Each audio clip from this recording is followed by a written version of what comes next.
Well, hello everyone. Welcome to today's episode. Another day where you're going to learn of a woman speaker, advocator, educator, and one who is really on a movement to really transform the way children are educated.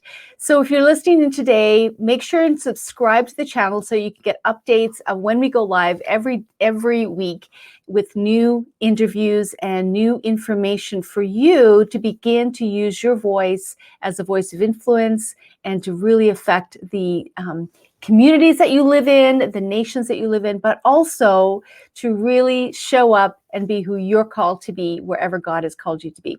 So I'm Lisa Vanderkwaak, for those who are just tuning in today, and today's guest is the author of Conquering the COVID Slide. Dr. Kathleen Healy is an educator. She has a PhD in human organization development and a master's in counseling and psychology.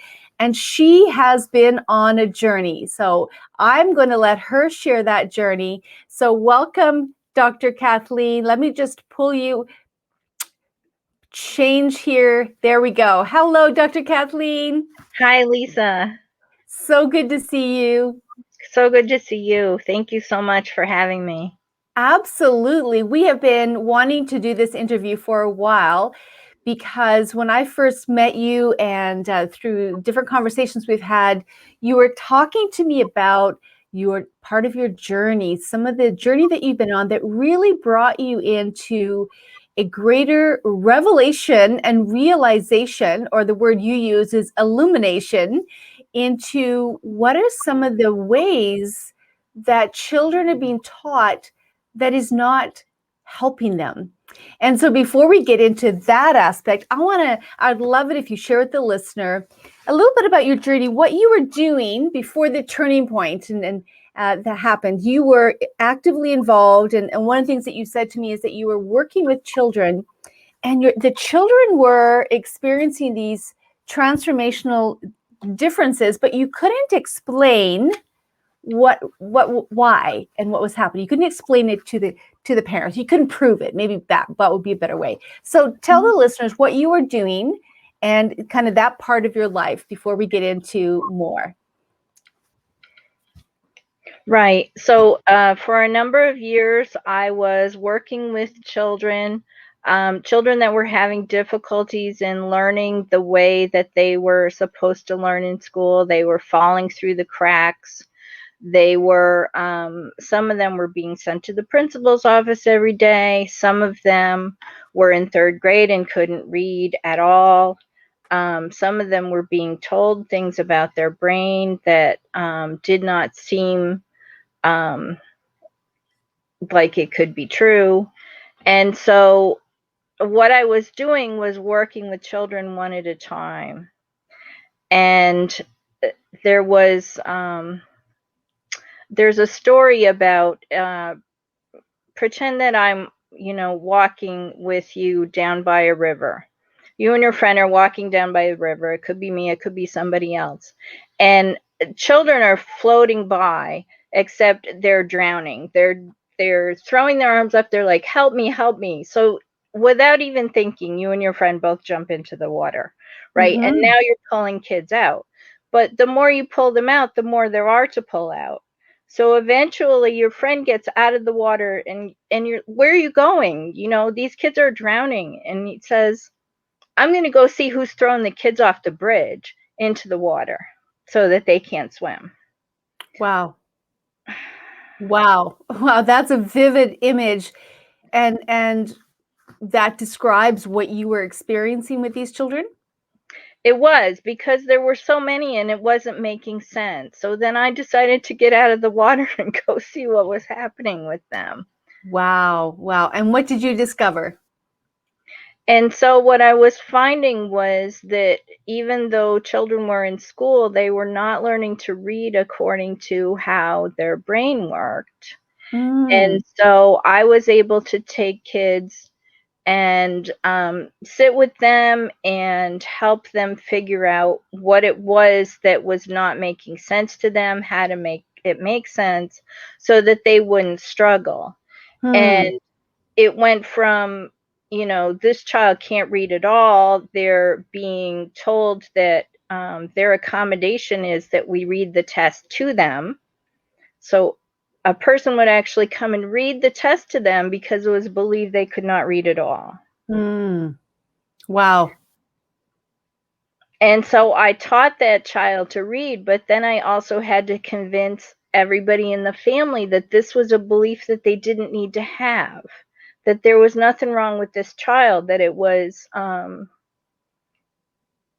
way they were being taught.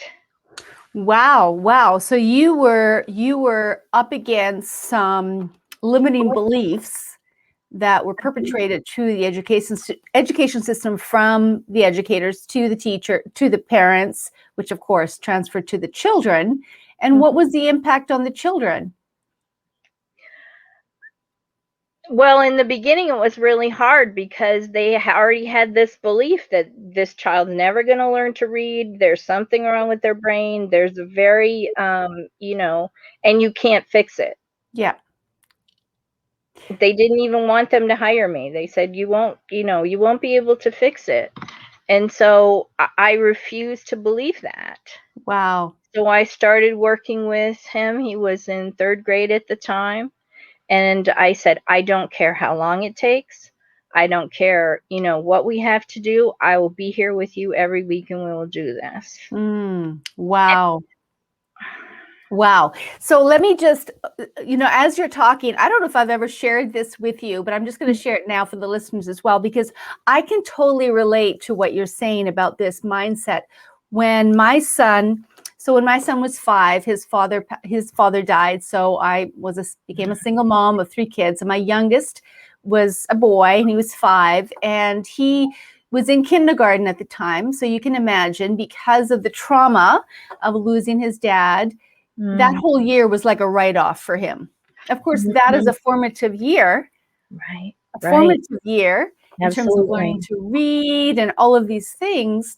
And so by the time the next year came along, he was behind in his reading, because they start really young now with kids in terms of teaching them certain things. And so he was behind. Of course, that affected his confidence and everything. And I just kept encouraging him. Now, I used to homeschool my older kids, so I had a little bit of an inside knowledge, but I want to share this briefly with you because I understand where this mindset can hinder the child. So as my son kept going, he kept moving forward. But of course, with kids, if you're behind, you feel it. The other kids look at you differently. You feel differently. And, all of these emotional stuff go on. And so by the time he was moving on to, he was in grade 4 and he was to move on to a different school. At this point, they said, they kept asking me, can we do assessments? Can we do assessments? Like we think he might have a learning disability. We think he might be this. And I'm like, no, I refuse it. I'm like, no, you are not labeling my child, because I know my child. And so I didn't. But it came time to when he was about to go to a different school. And they said, well, we may not be able to get any help in terms of if he needs it in the next level. And I said, fine, go ahead, test him. This was in grade 4. So they had a psychologist come in and test him. And this is the way the conversation went. I got a phone call that same day after they had tested him. And the psychologist said to me, I was with your son today and we're doing the testing, and he's a very bright young boy. And I don't understand why he's lagging behind in this area. And reading was the main area, right? Of course, math as well, but reading, because reading affects everything. So he was a little behind in his grade level. And he said, but I don't understand, because every other test everything else shows that he should be able to do this. And so he said, I don't know. And I'm wondering if you could let me know what you think is going on. So I'm like, well, thank you for asking. And so I shared with him, I said, this is my theory. I think he's just delayed because of the trauma and the grief of losing his dad. He lost 2 years, so he's still playing catch up. And he's emotionally, as he's healing emotionally, I said, I believe that he will be fine, but he said, wow, That makes perfect sense. I'm going to write that in my report. Now, I share that because I was thankful for that psychologist was open, but otherwise, many children get labeled and pass through the system. And that's exactly what you're talking about, right? Yes, yes, they do. They get labeled and they believe the label. Have you heard of the Pygmalion effect? You know what? Years ago, enlighten us. Tell us what it is. Okay. So a number of years ago, I think it was the 1960s, the late 60s, there was an experiment where they went to a class and they told the teachers, there are certain children in your class that have been specially selected. They're very special children. We want you to pay special attention to them. And they gave them a list of names. At the end of the year, they tested these kids and they did better than anybody else. Hmm. And then they told the teachers these names were completely random. Yeah, exactly. Exactly.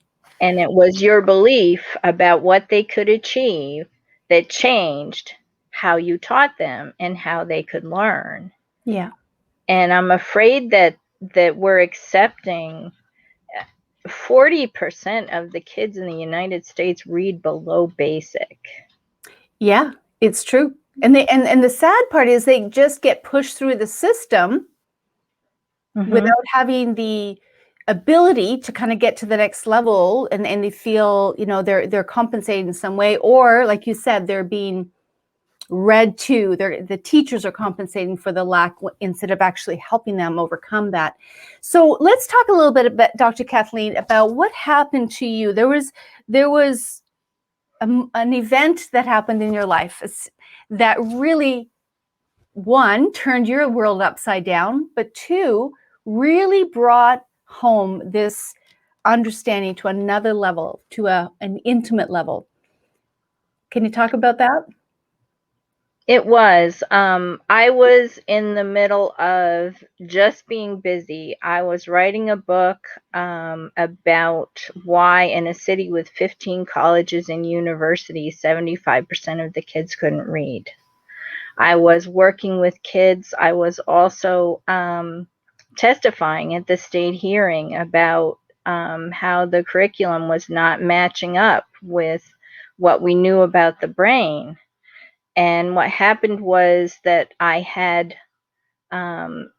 because it was the summer and the kids had some time off, I had a week off and I went and had a tooth pulled. And the next day, my landlord said to me, I can't understand a word you're saying. I'm bringing you to the hospital. Like, what? I haven't been in the hospital since I was born. I'm not going to the hospital. I don't even watch hospital shows on TV. So I don't want to go to the hospital.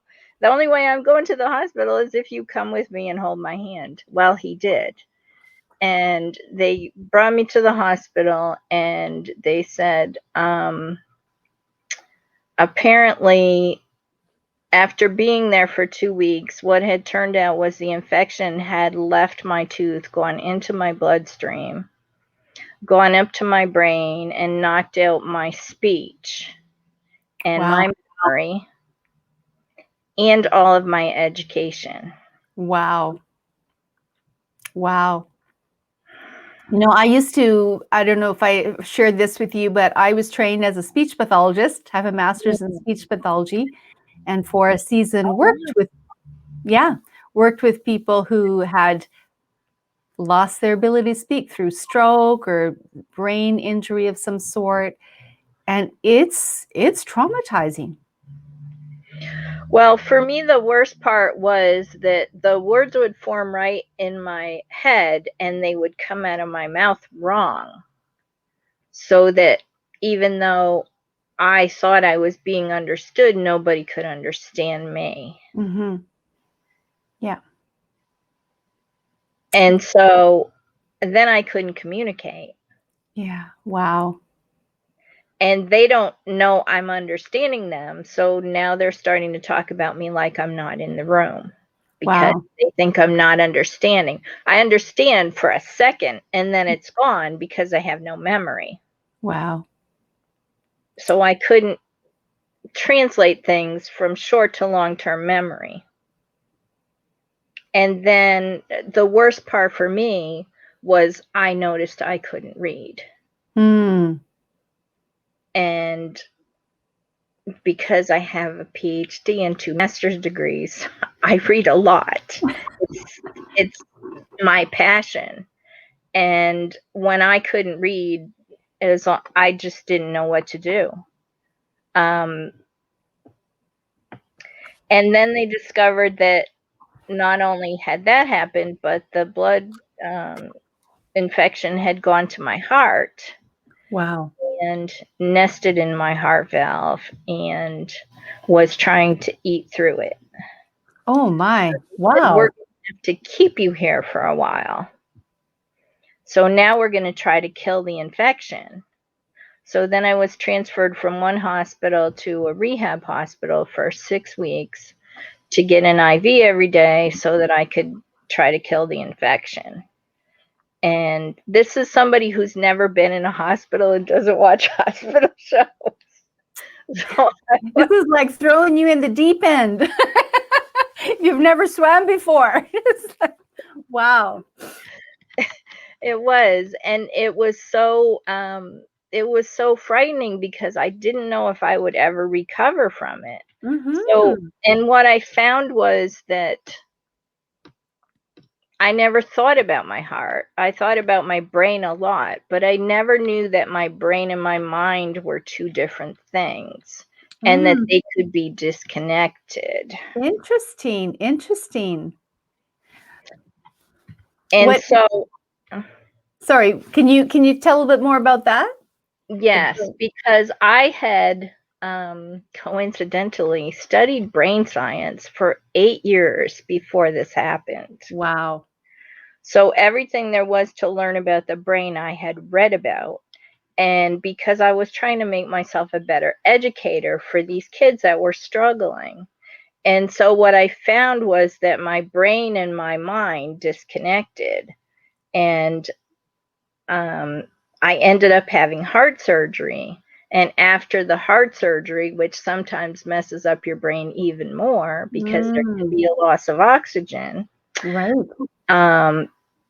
so that my brain and my mind were disconnected in a way that I still had my brain, I could still learn, but I didn't have my mind. I didn't have my memories. I couldn't read my own dissertation and understand it because I didn't have the memories that were Wow. necessary to comprehend what I had written. Wow. Wow. Wow. So here you are today, articulate, clear, being able to carry a conversation beautifully. What happened?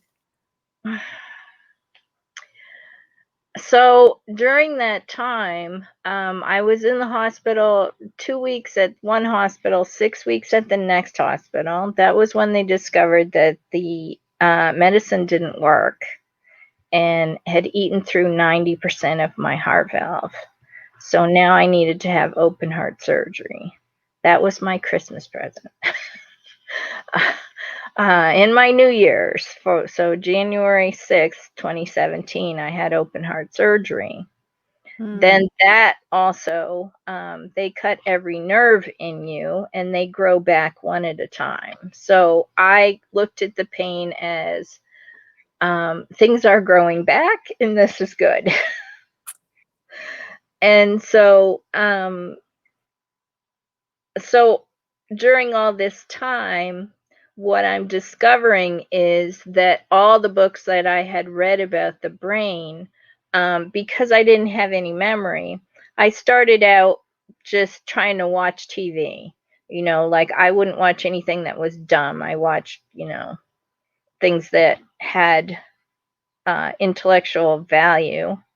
And as I started to learn about these things and be able to put them together. And then what started happening was my memory started coming back a little bit. The thing about this was before this happened, I almost had photographic memory. I could not only tell you what you said to me, I could tell you what you were wearing when you said it. Wow. And so not having that was very upsetting to me because it was like I knew more trivia, than most people. So I could watch TV and know who all the actors are. And I couldn't do that now. So I started out with things that I watched when I was a child. I used to watch Perry Mason reruns when yes. I came home from school and watched Perry Mason. And so I started watching that again, and it reconnected some things. And then once I got able to read again, and what I realized was the reason I was able to read again was because I learned to read according to how the brain works. Interesting. And so the reconnection of it was almost automatic. And once I could do that, then I started reading all the books again. So now I'm reading all the books about brain science that I had read before this had happened. And now I can say, okay, this is actually true. And this is helping my brain. And this is actually someone's theory that's not relevant to me. And so I was able to take a stack of books and say, this is what's actually true about the brain. There used to be these movies when I was a kid where they would take somebody and they put them in a hypodermic needle and shrink them down and inject them into the body, and they would fly around inside the body. Well, I felt like I was flying between the mind and the brain, watching them reconnect. Wow. Wow. And it was enlightening, and I never thought I would be my own research subject. And that's what I ended up being is, okay, what works to reconnect my brain and what doesn't work? Because if it doesn't work, I'm not going to do it. Yeah. Wow. And one of the things I did was brain games, because they had an app, Lumosity, and it would give you 3 games every day. And said, okay, well, I'm going to spend my time trying to get my brain back. I didn't know if it was so damaged that I couldn't bring it back, or if it was like a file cabinet that I didn't have a key to, and I could figure out how to get the key. That's good. So as I'm doing these games, I'm saying, okay, this is how you bring things back. So anyway, at one point I was doing the game and it said, oh, you did really good on that game. And I'm like, oh, good. What did I just do?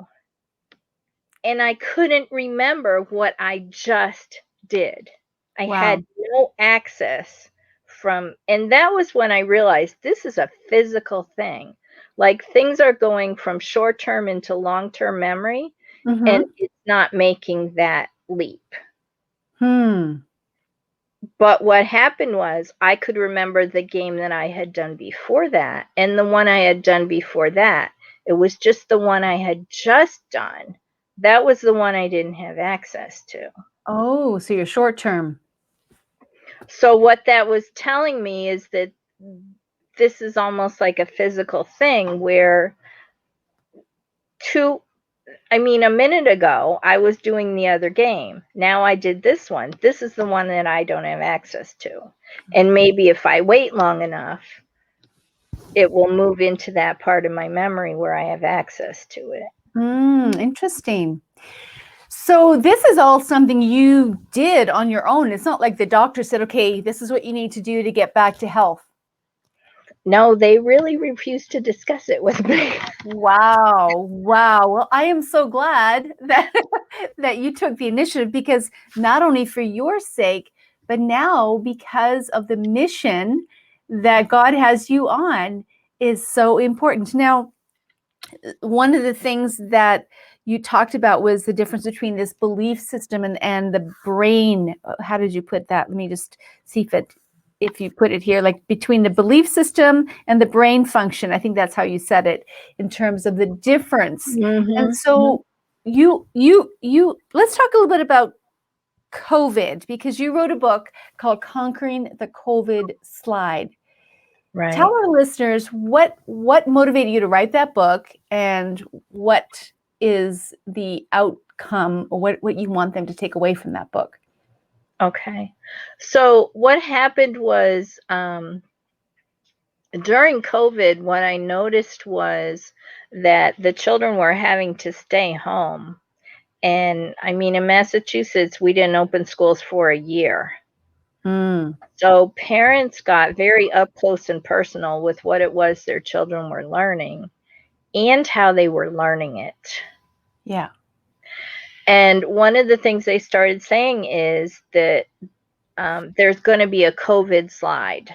And that it's going to be worse than the summer slide. And I knew about the summer slide because that's the term that they give to over the summer when kids stop school in May or June and then they start again the end of August. There sometimes is a period where when they come back into school in September, the first thing they do is review everything that we did last year. Yeah. Because you've forgotten it over the summer. You've been doing other things. Yeah. And what they found was that children that had been given more enrichment activities, like I taught the after school and the summer programs, that they didn't have as big of a slide. And so when they talked about the COVID slide, this was them saying that there could be as much as 1 to 2 years of learning lost from children not being able to learn the way that they normally do. Wow. However, just like the summer slide, if you can accelerate your children's learning by what you're giving to them in the form of enrichment. So now they're actually talking about tutoring as a solution to this. But I think what also happened was as the parents got up close and personal with what the kids were learning, some of them were saying, why is my child doing math this way in a way that doesn't work? Yeah. And why can't they read? And how is it that so the parents started getting more hands-on with what it was their child was learning. And so what I wanted to give them was, when kids aren't learning, there are things that happen. You know, so if a child can't learn, can't read, reading is the gatekeeper for all learning. So now you can't read, now you're failing tests. Yeah. Now they come back and give you another test and tell you that you failed. And now this all becomes part of your self-criticism of the child. Yes, exactly. And yet you can take that child and teach them to read and then put them back into the environment. The child that I told you about where in 3rd grade, he's a teacher now. He teaches other kids to read. He read to kids on YouTube during the COVID slide. He read to his own kids that were his school kids. Cool. Because he didn't want them to lose their learning over COVID. That's so good. It can be a time for parents to get in control of what it is that their children are learning. It's time to advocate for that. Yeah, and this is but not just tutoring. From what I hear you saying, it's not just about tutoring any old way. There's a way that is different, and this is part of your mission. Is to really help educators. So tell us a little about what is it that you're on a mission to do right now? I want people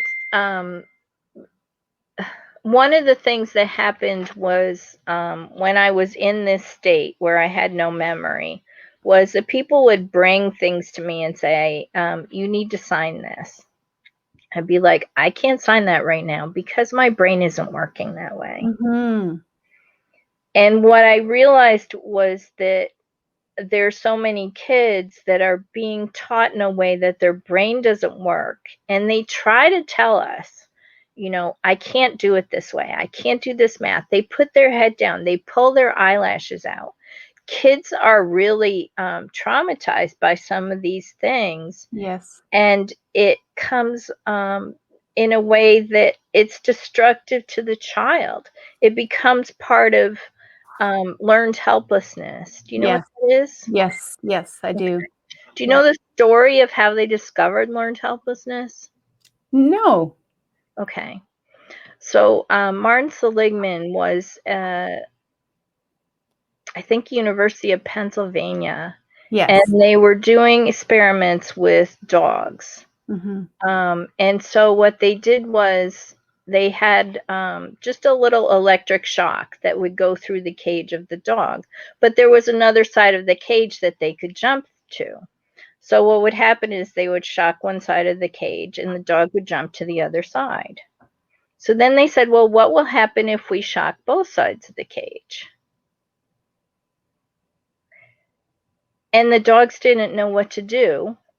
And eventually they just laid down and took it. Hmm. Yeah.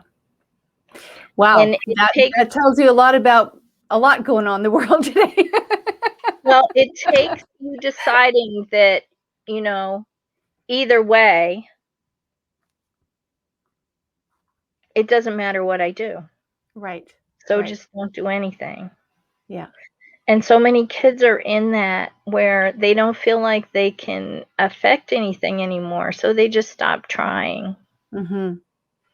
And it doesn't have to be that way. No.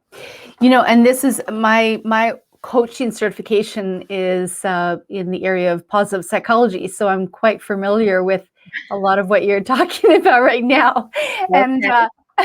and it sounds like that's part of it as well, is figuring out what helps these kids thrive and how they're going to learn best. And from what you, not only from your training but from your personal experience, have really come to discover, is that you need to do it according to how the brain functions. Is that accurate? Mm-hmm. Mm-hmm. It is. Wow.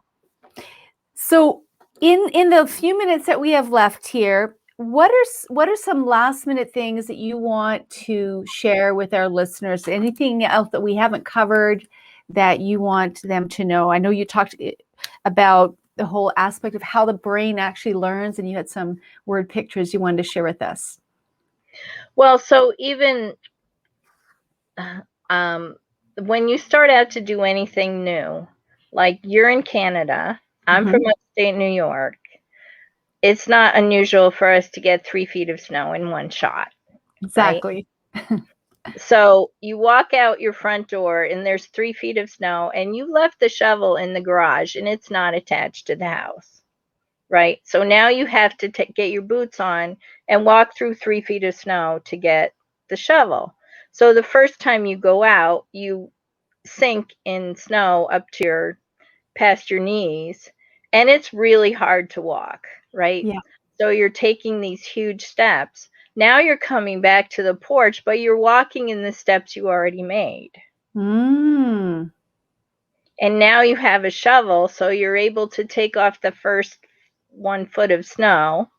And then as you're going back and forth over this path, it's getting easier and easier. But it wasn't easy the first time you did it. So what you're actually doing, and this is how the brain works, is you're making a path in your brain between two places that there was no path. Mm. Beautiful. And so every time you go back over that path, eventually you get down to the sidewalk and it's no effort at all. But it was a big effort the first time. Yes. So this is what reading is like, according to how the brain works, is in the beginning you have to take these steps. And then the second time you go back in your own steps, the third time, the fourth time, the fifth time, then it becomes automatic. Now you can build other pathways because you have this one pathway built. Wow. Beautiful word picture. I love it. That is And a so very, yeah. one of the things that I'm afraid that's happening is with kids on screens all the time, and sometimes 6 hours a day, is that only certain pathways are being built. You're only building one Mm. from the garage and to the front door. And so all this virgin snow that's like there could be footprints in, but there aren't, that part of the brain is not being used. And Mm. what they've discovered, just like muscles, is the part of the brain you don't use, you lose. Yes. And then you have to rebuild it, just like Yeah. I did. Yes. So what's one tip you can give someone if they want to help to create new pathways there or to rebuild?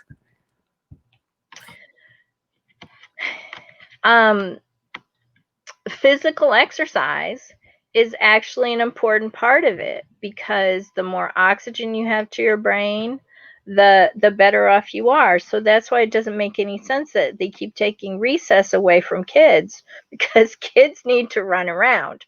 This is how they build pathways. Yeah. This is how this is how they have your brain almost needs a rest from the constant, you Mm-hmm. know. And then there's actually it's called there's one called that's your focused attention. Then unfocused attention is like if you're out in nature and you're walking around, you have attention, but it's unfocused. But yet that's kind of giving your brain a rest. Mm-hmm. That's good. That's good. Anything else before we let people know how they can get a hold of your book?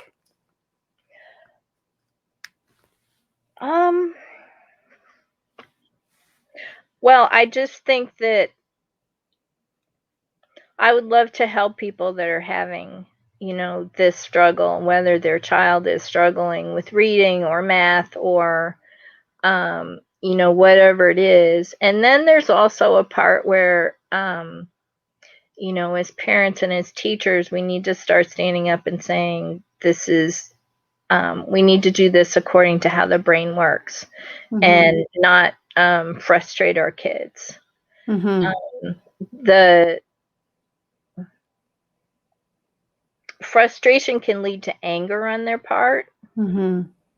Anger is a secondary emotion. It's usually preceded by hurt, anger, and hurt and frustration. And so sometimes kids get angry when they're not able to learn things, and it's really because they're hurt and frustrated. Yeah. And what I found with, especially, I worked with a lot of 13-year-old boys. Because their mothers would hear that I was helping 13-year-old boys with anger issues. And so, I was able to find out where their hurt and frustration was. And once you take that away, the anger goes away. Yeah, that's That's so kind good. Just getting to the root, the source of, of the frustration. Wow, this is such a very important conversation.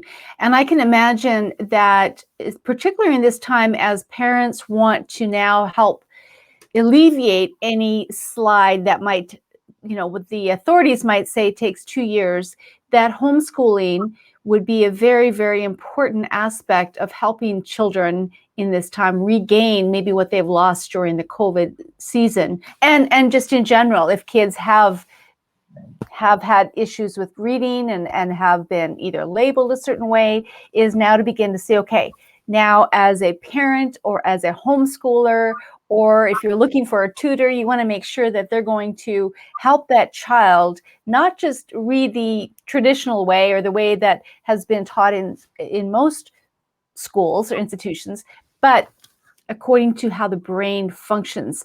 And there's probably not too many places out there that teach this. Am I correct in assuming that? yes. All right. Because if there was, the reading scores are down in 17 states in fourth grade. In 8th grade, they're down in 31 states. And this was pre-COVID. Wow. Wow.